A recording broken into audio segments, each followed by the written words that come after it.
Most weight loss plans are one size fits all, not taking into account each person's individual needs. Noom is here to change that. Noom Weight uses psychology. That's why they say losing weight starts with your brain. But it also takes into account your unique biological factors, which also affect weight loss success. The program helps you understand the science behind your eating choices and why you have cravings. Everyone's journey is different, so your daily lessons are personalized to you and your goals. One of the great things about Noom is that it's nourishing instead of restrictive. They focus on progress instead of perfection. You don't have to give up carbs, or anything for that matter. Have cravings? Food FOMO? Noom can help you lose weight while still enjoying your favorite foods. To date, Noom has helped more than 5.2 million people lose weight. Stay focused on what's important to you with Noom's psychology and biology-based approach. Sign up for your trial today at Noom.com. That's Noom.com. Ooh, a spicy question. I because love the writing is sort of everything, right? Like you can fix plot holes, but if the writing is so some readers love that, and some readers are like, but I wanted more of this. So it's kind of a gamble. Hello and welcome back to the Right and Wrong podcast. With me today is a children's author, a teacher, and a theatre maker who is about to release the concluding novel in her A Month of Magic trilogy. It's Jennifer Claessen. Hello. Hi, Jamie. Thank you so much for having me on your podcast. Thanks so much for coming on. Let's get right to it. So, the release of The December Witches, the final book in the series, is fast approaching. Tell us a little bit about the trilogy and this final installment. Thank you very much for asking.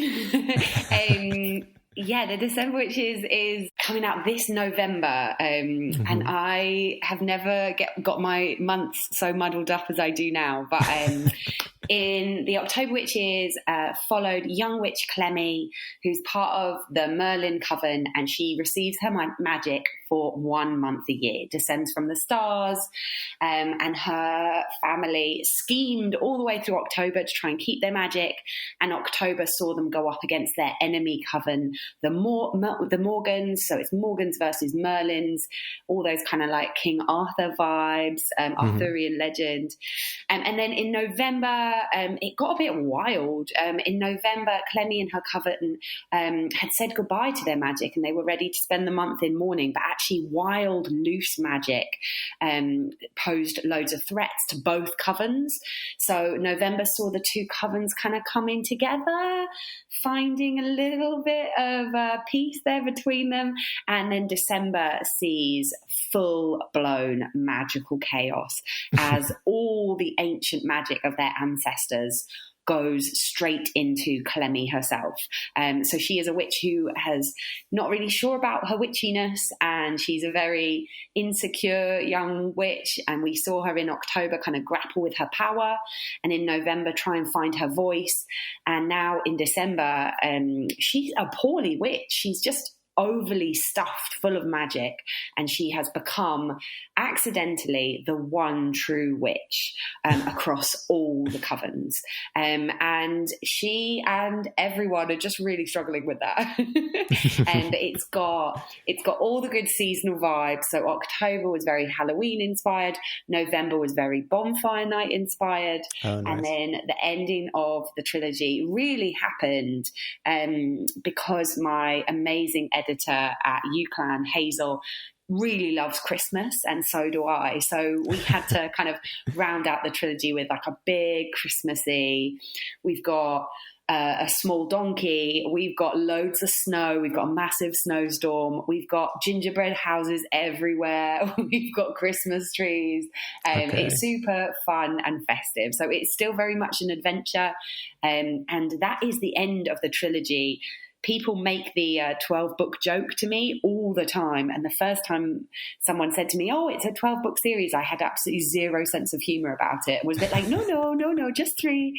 But there is actually at the end of the December Witches a tiny bonus short story, which I just had someone proofread for me the other day, and said that came as a massive surprise at the end of the book, that there's this bonus short story. So there's a bonus short story at the end called The January Witch. And because January is it's a tough month, and it is hard done by as January. So that is actually where it ends. It actually ends with January. Okay. Yeah, it would be difficult to do 12 because you'd have to find like a seasonal theme for every single month. Oh my gosh, I don't even know what we would do. Like witches at Easter, witches on their summer holidays. Like I gave it some thought, but no, I'm an autumn winter spirit. So are my characters.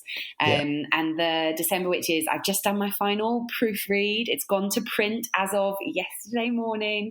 Oh wow! And it's got these gorgeous like cookbook inserts. So each chapter starts with an extract from one of the witchy aunties, Connie. It starts with an extract from her cookbook. It's not a spell book, it's a cookbook.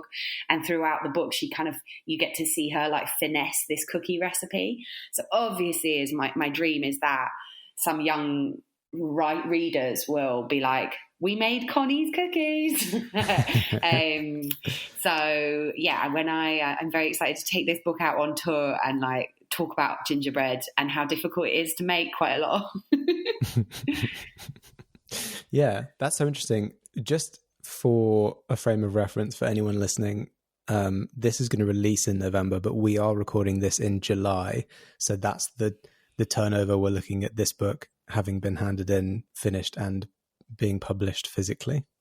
Yeah, sorry. I probably should have not have alluded to it going to print yesterday, because that would confuse anyone who is listening to this podcast with the book in hand. They'd be a bit like, no, this is wildly inaccurate. But I actually finished this book a while ago, and I've just finished reading Margaret Atwood's writing book. I think it's called On Writing. I can't remember what it's called actually, but she talks about how readers are always chasing writers, how you can, like, the reader can never really be in the same headspace as the writer, because we write so far ahead of publication, and it can take absolutely years and years. So ahead of chatting with you today, I was a bit like, right, okay, the December Witches, let me try and get back into that headspace, because I'm currently writing a book which is going to be out in 2027. So it's such an interesting journey to have written these witches, to love these witches, but to actually feel like there's now quite a lot of space between me and these witches, and I have to kind of like re-immerse myself in that world. And I think for writers that can be both a little bit painful and awkward. You're like, oh gosh, here we go back into these old characters in this old book, and then actually doing the proofread has been so nice, and I'm a bit like, oh, I love these characters. Like the Month of Magic trilogy is like, it's meant to be kind of like their adventure stories with 12, 13-year-old girls at their center, and their coming of age stories and their finding your power stories. But they are also meant to be these kind of super cozy, like warm hugs of books. And there's loads of intergenerational stuff in there. So like, it's young witches, my young hags, that's what they're called in the books. And then it's all about their very elderly aunties, because I have lots of very elderly aunties. And then also I love like a witch auntie, like a spooky old lady in the tradition of practical magic, in the tradition of hocus pocus. So it was really lovely to kind of get back into the December Witches mindset. But yeah, I am wearing a t-shirt right now. So the time to discuss this book truly is when you're wearing a scarf and a bobble hat. Yeah. That's the dream. Yeah. Yeah, for sure. I mean, it's not an uncommon thing. I've talked about to authors on the podcast many times where they've said, I hadn't thought about this book for a while, because sometimes I'll do it closer to the release date as well. So if we'd recorded this like in November, let's say, you'd be even further removed from the book itself. But despite that kind of distance, I guess, like from when you actually finished writing it, does it feel strange to kind of be wrapping up the series, having it all kind of coming out and knowing that kind of it's over, you're done with it?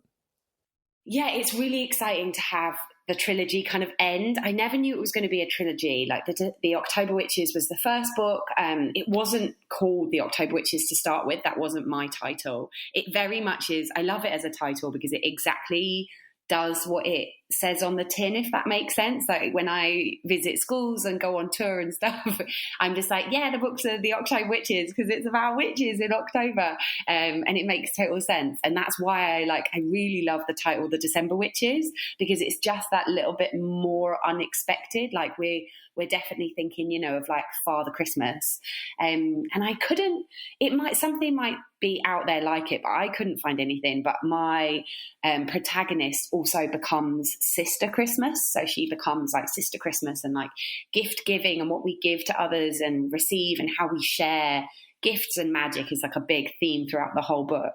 So I'm so chuffed to be able to finish it with December, because that's like, yeah, of all the seasons, it is the most cozy, and these are not spooky books really at all. So with the October Witches, I feel like some people are a bit like, oh yes, witches in October, that's spooky season. And I was a bit like, yes, also cozy. So as soon as I wrote the October Witches, I had this idea of the witches saying goodbye to their magic and then getting ready to go kind of back to normal. And then there being this like knock on the door and then opening the door and it being just a man in full armor, like a knight, and then going, where have you come from? So I really have lent into like obviously all the seasonal stuff, like the nights and the bonfires that go all the way through November were so fun to write.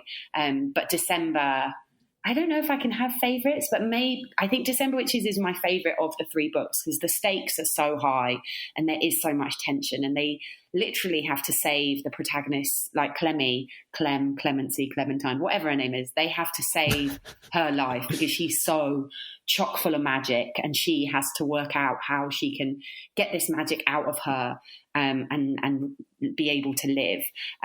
But I think it's also just my favourite because when you've lived with those characters for so long, like they're so real to me. There's Clemmy, her cousin Mirabelle, and then their very distant relations, the Morgans, and there's 2 Morgan sisters called Kera and Sonara, and they form their own little kind of like found family of young hags, defying the expectations of all their coven elders. And those 4 witches are so kind of like real to me, and being back with them is such a kind of like lovely feeling. Our amazing illustrator Heidi Cannon did a gorgeous job of the cover. It's all stitched because there's a tapestry that runs through all 3 books, which is very important plot wise, lots of mysteries, lots of reveals in the tapestry. But she also did this very cute thing, which of course it's not, I mean, everyone can see it, but on the October Witches cover, there's just 1 witch. On the November Witches cover, there's 2 witches side by side. And then in December, there's 3. So we've got 3 of the main witches there on the 3rd book of the series. So as a kid, I just loved a trilogy. Like I would, read the 3 books of an evening, like in one go. So I'm very satisfied that the trilogy kind of ends and it's all nicely tied up with a bow. And then I'm hoping to, find so many new readers who are the kind of readers I was, who would only read a trilogy when it was done. I think Philip Pullman really did a number on a lot of us there, the millennials, who we read Northern Lights and then we had to wait like 6 years for the end of the series.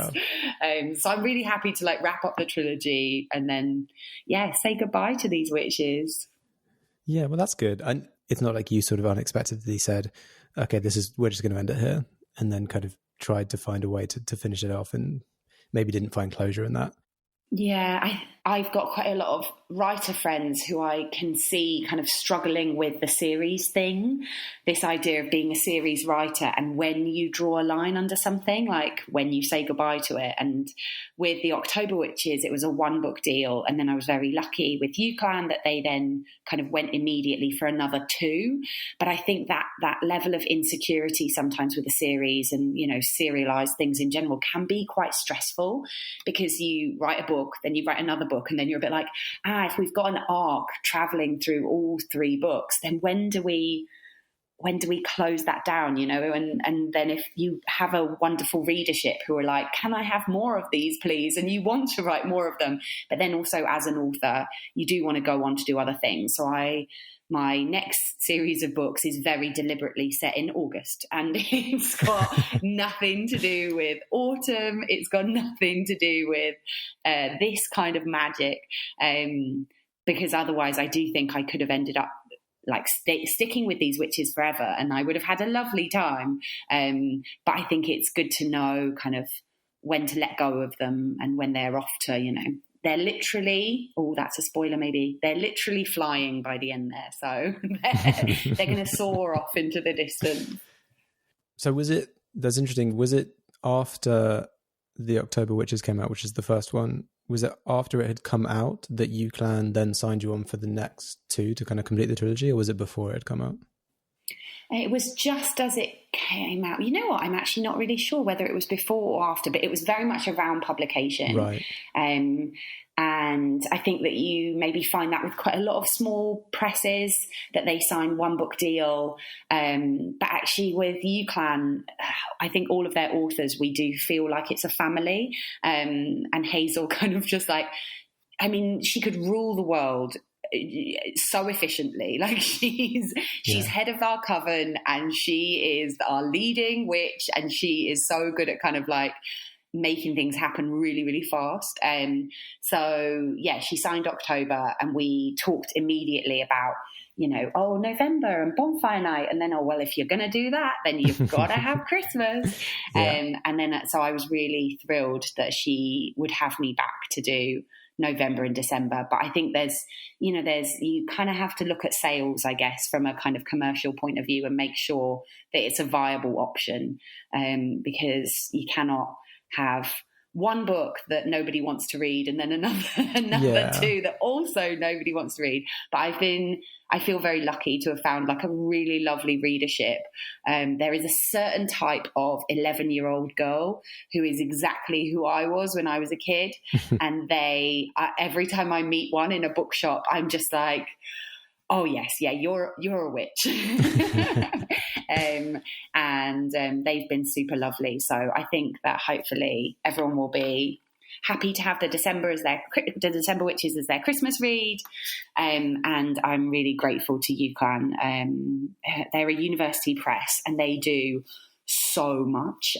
So the October Witches was my debut, and as a debut author, coming out with UClan, who are so small and so mighty, was a really great experience. Yeah, I've had a few UClan authors on.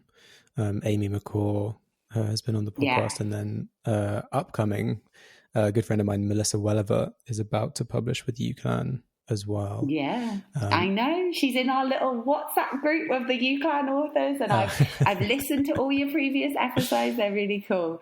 But yeah, it's amazing what they can. It's amazing what UClan can do, and the authors who are signed with UClan. I'm like, oh, we're all very different, but there is also kind of like, I feel like you can see Hazel's taste kind of running through, like just on the edge of darkness there, and amazing magical women who are very empowered, doing very exciting things. I think that's like a real commonality. And then obviously they're a northern powerhouse, UClan. So I am a London anomaly there, but they've got some really amazing northern authors. Yes. And everyone I've spoken to about UClan is very happy being there. It's much more of a homegrown atmosphere, I think, than sort of the big publishers, which have a more sort of corporate leaning to a lot of them. Yeah, I'm with Simon & Schuster in the US, Simon Kids, I think they're called, and they took the October Witches over there, which was amazing, because they published a really beautiful hardback edition with a completely different and unique cover, and my granddad was so pleased to get a hardback. I think he was like, that was kind of like oh, you've really made it moment. I think he thought that this author business that I was doing was a bit he wasn't sure about it, to be honest. But then I bought him a very glossy, sparkly hardback, and he was a bit like, "Oh, I see, right, okay, this is." But it was, it's been lovely both sides of the pond, to be honest. Simon & Schuster in the US was also an amazing experience, but I had no idea I had such a problem with Briticisms. But these characters have quite like strong colloquial voices. And we had to go through many times with a fine-tooth comb to weed out all my Briticisms. And I was a bit like, oh yeah, that fully would not make sense in America. I think there's a lot of puns. There's a lot of, to be honest, really terrible puns in all three books. Again, in honor of my granddad. So they had to, they didn't make any kind of structural or story edits, but on a sentence level, in pretty much every paragraph, they were a bit like, what does this mean? Did they, what was their kind of take on the November Witches? Because Bonfire Night is almost exclusively like an English thing. Yeah, and we, in the writing of it, we did know that was a thing. My very smart kind of structural editor, Hayley Fairhead, who now is at Firefly, but she was a bit like, oh, you know what we should have? We should have a little Thanksgiving nod in there. So the witches, and I don't know if we've invented this. I like to think we've invented this, but the witches celebrate Pie Night right at the end of the November Witches. So they celebrate Pie Night, and they make loads and loads of different pies, and that's as close to Thanksgiving as these very English witches would ever get, because it's very rooted in London. It's very rooted in Cornwall. These books are very English, really. But we put in Pie Night because we thought that was fun and cozy. But the October Witches is actually only coming out in paperback in the US this year. So I don't really know what they'll think about November, to be honest. I don't know if it will be up their street. But it is really fun, the kind of seasonal celebrations that we all have. And like, you know, these witches are kind of very close to my family. They're a real matriarchy. And the way that they celebrate things is it's just very, it's very them. And it's probably, I don't really know in America what they would think of it. They'd probably think it was very, like quaint and European. I could see, if you didn't know what it was, like if you didn't grow up in the UK and you knew what Bonfire Night was, I could see like young children sort of reading about this and then maybe asking their parents or looking up, being like, what is Bonfire Night? Why do they celebrate it? And then being very excited to discover that someone tried to blow up the Houses of Parliament. Exactly. And the November Witches is full of fire. It's absolutely full of fire, but it's all of the holidays, all of the festivities across all three books. They are inspired by the ones that we have in our very boring non-magical world, but they are their own thing. So Halloween is not necessarily kind of like a night of spirits in the October Witches. It's just the night that marks the end of the month when their magic returns to the stars. And Bonfire Night is this night where they are celebrating the fact that they have survived potentially being burnt. Lots of references to being burnt at the stake, but in a very middle grade kind of way. So they're celebrating, but in their own doing their own thing. Yeah. Okay, I'd love to dial it back a bit and talk about. So the October Witch is the first one. That was your debut novel. How much had you written prior to that? I just listened this morning to your interview with Parry Thompson, which was so cool and so interesting to hear, and to hear her casually saying that best-selling, award-winning Greenwild was the first novel that she'd written. I was a bit like, oh no, I cannot relate. So I think that I didn't really keep track, to be honest, but I went on a hike in Hong Kong, where I used to live, with an author she's either called Katie Sang or Catherine Webber. Okay. And she's a very good friend of mine and an amazing author. And we did this hike together along this pathway in Hong Kong called the Dragon's Back. And we did that in 2011. And we decided on that hike that we would make a proper go of writing, and that we'd been talking about it for years, but that we would actually both write a story, and we would email every day, and we would commit to writing. And my debut, came out in 2022. So it took, that was 11 years between deciding to take writing seriously and my debut novel coming out, with lots of things in between, including lots of other jobs that I love doing as well. But I think I wrote probably about 6 manuscripts before hitting on the October Witches, which I think is just a bit more of an not an easy sell, but just maybe a slightly more commercial hook than anything that I'd written before. Okay. I do tend towards the weird. And of the 6 stories that I wrote before October Witches, not one of them you could pitch in a sentence. They were not very high not very high concept. Yeah. So I've written quite a lot, and I had been trying to take my writing seriously, but my background is in theatre. So I'd been working for an amazing charity in the West End, where our job was to take refugees and young people who might not be able to access stuff like the arts to go to the theatre. And so it was the coolest gig ever. But I did also work 12-hour days doing that. Wow. So the October Witches I wrote in 2019, and I had the idea at 4:00 in the morning, which is the proper witching hour. None of this midnight business. Midnight's fine. 4 is spooky. Yeah. But it was September in 2019, and I was in bed making a plan for October, and we do kind of like an autumn bucket list every year. And I was like, right, so we're going to go to the pumpkin patch, and then I've got like 3 different iterations of Halloween costumes to make. And I was just thinking about how truly magical October was. And I was like, what if magic was real, but it was just real for the month of October?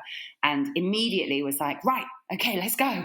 And went straight downstairs and immediately like wrote 3,000 words and was very excited and inspired. And then it had that kind of like magical feeling where everything just kind of clicked into place. I'm not calling myself an overnight success. Obviously, that would be very silly. But having written for such a long time and squished it around all my other busy bits of life, I suddenly kind of really prioritized this book, which at the time I was calling My October, and signed with my agent within a few weeks. And she was just, I'm with the Andrew Nuremberg agency. So their agency begins with an A.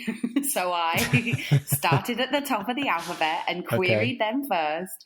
And my agent picked it off the slush pile in a very kind of classic writerly journey, which now I'm like, not smug about, but I'm really pleased to have had that slush pile journey where, kind of like, no one kind of opened that door for me, if that makes sense. It just was, even after years and years of writing wildly unsuccessfully, it was still a slush pile selection that signed me with my amazing agent, and my agent's birthday is in October.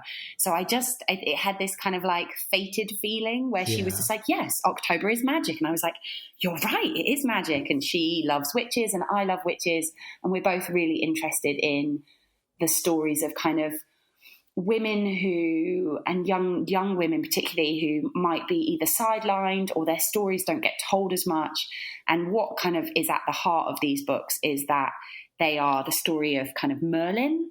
And I went away and did loads of research. I've done an absurd amount of research into Arthurian legend, absolutely none of which made it into any of the books. I even went in for November Witches. I did a big bit of research into forest warfare, and like met with like a military expert about forest warfare, which is grim, by the way. It's really grim. So absolutely none of that made it into the book either, because it's all horrible. It's all about people getting pierced with bits of wood. It's disgusting. But I get really interested and like I get kind of deep into like the nerdy stuff.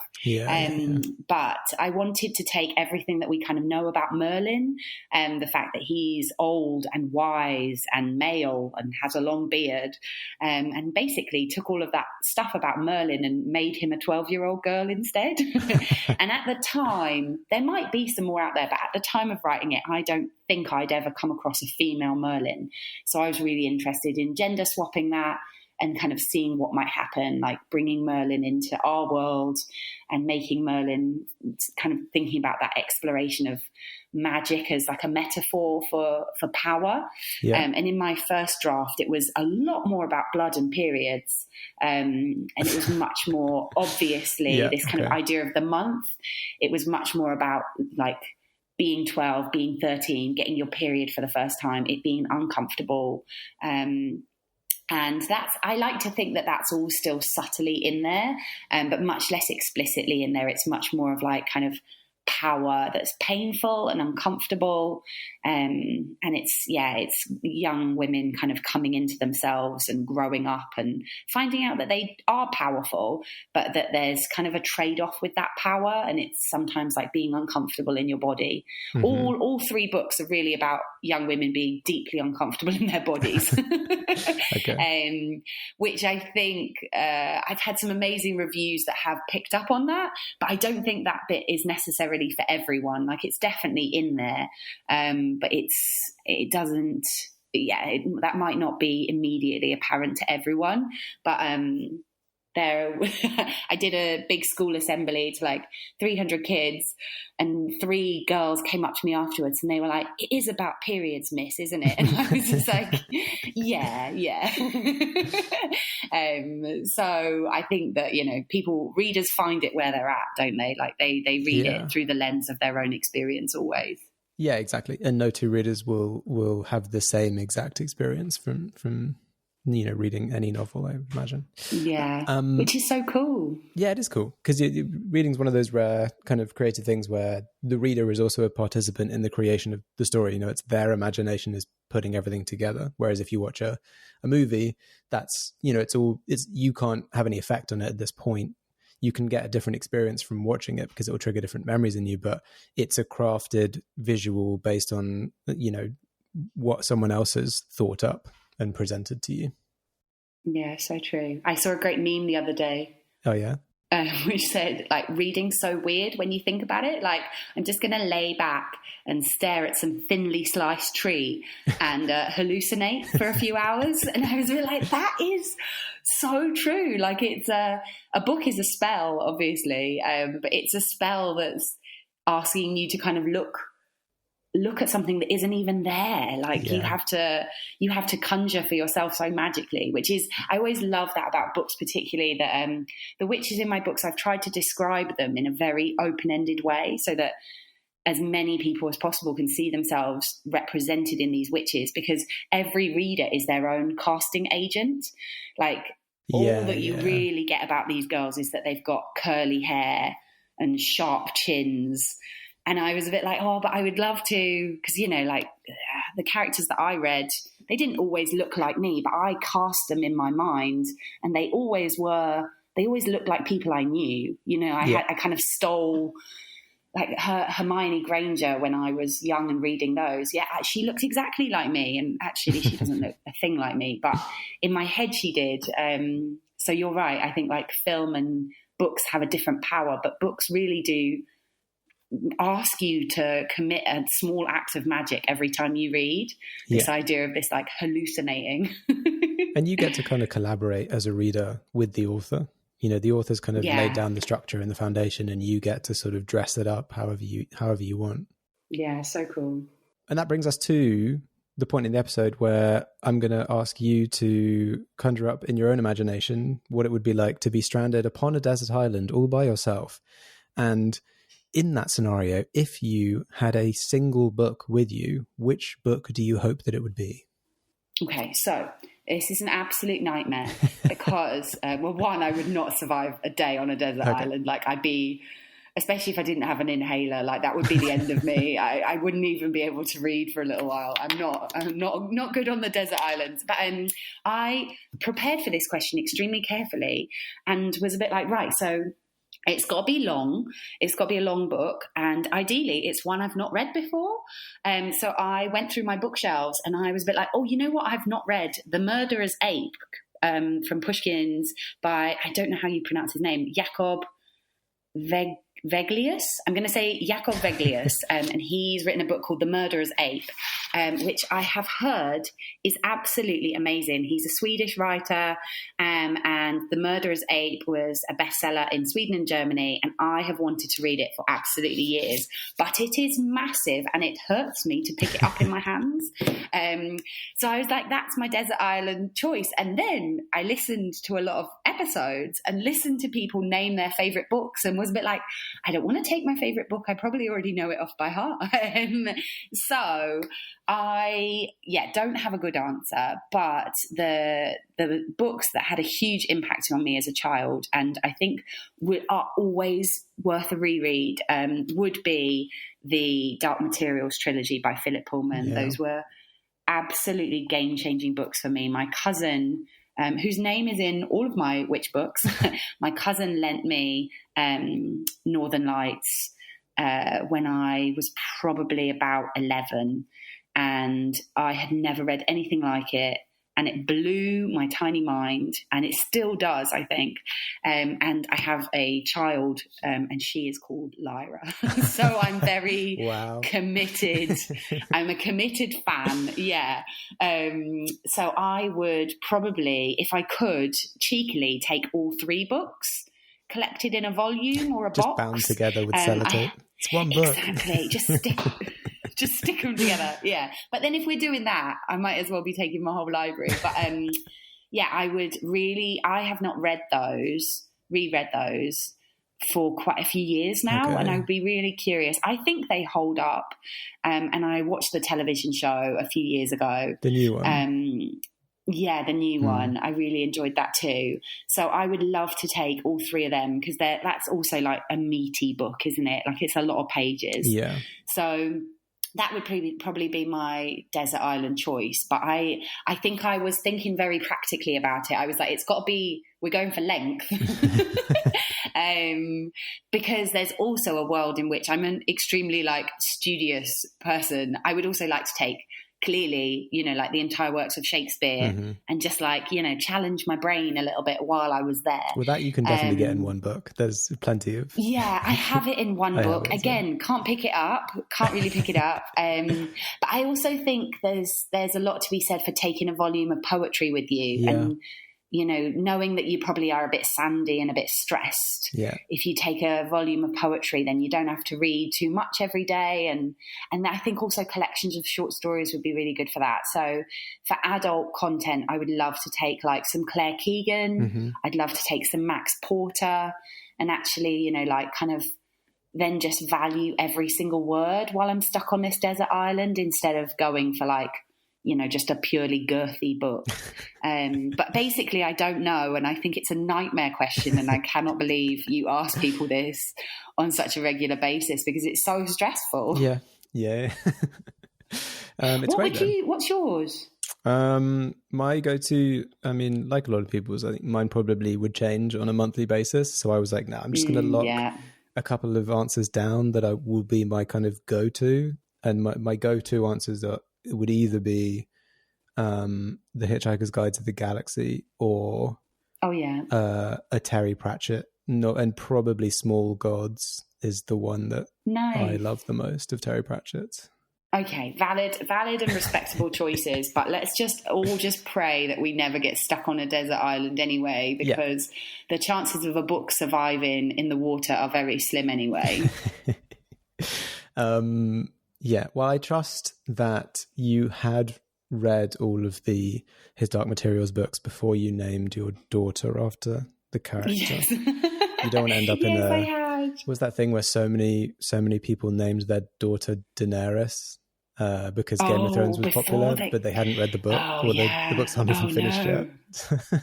Oh, I couldn't do that. No, Catherine Rundle told me that Philip Pullman signs a book to the real Lyra whenever he meets a Lyra, but that he is keeping count maybe, or that's unverifiable, I'm hearing this secondhand, but that he's maybe met something like over 800 now. But that's very cool because he literally originated the name.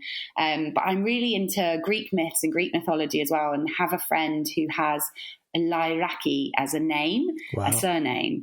And so when she met my daughter, she was a bit like, so it's from a Greek thing, it's from a lyre, it's from a Greek instrument, but it's not a Greek name, Lyra. And I was like, no, there's an English man called Philip Pullman, and he invented it.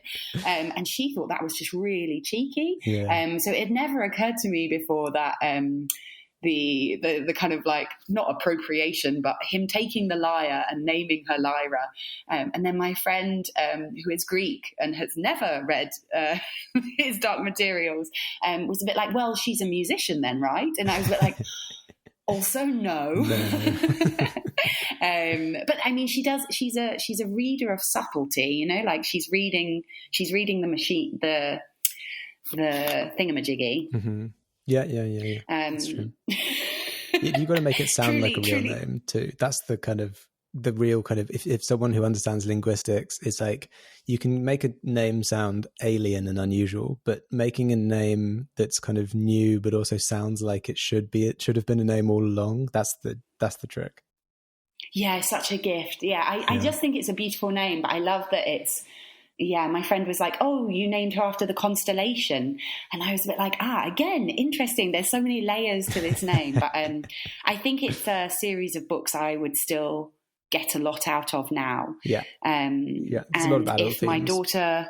If my daughter ever comes to read these books, she's 2, so she's got a way to go. But if she ever comes to read these books and dislikes them, then she can rename herself. She's got some little names to choose from. It's fine. But it is a little bit embarrassing actually now being a published author.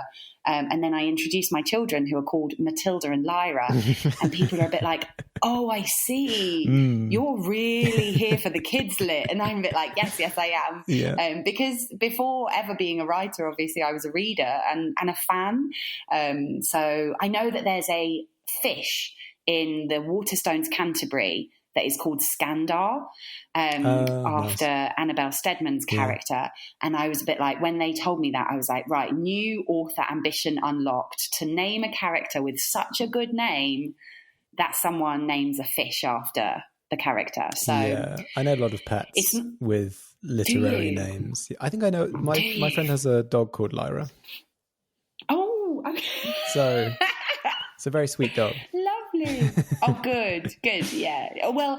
So my child's not a very sweet child. She's pretty fierce. So she's also kind of like, when a name can also be a curse. So I'm a bit like, no, she was always going to be potentially a really fierce, angry like child who might run away from me. Yeah. Because with like there's so many kind of poor parent relationships out there in children's fiction. So many boarding schools, just so I guess to allow the characters some agency. So many boarding schools, so many rubbish parents out there. In the A Month of Magic series, there is only one mum. There are no dads, there's no fathers, there's really no significant male characters at all. And you do find out why at the end of December Witches. There is a substantial reveal about how witches are made, where they come from, that kind of explains that.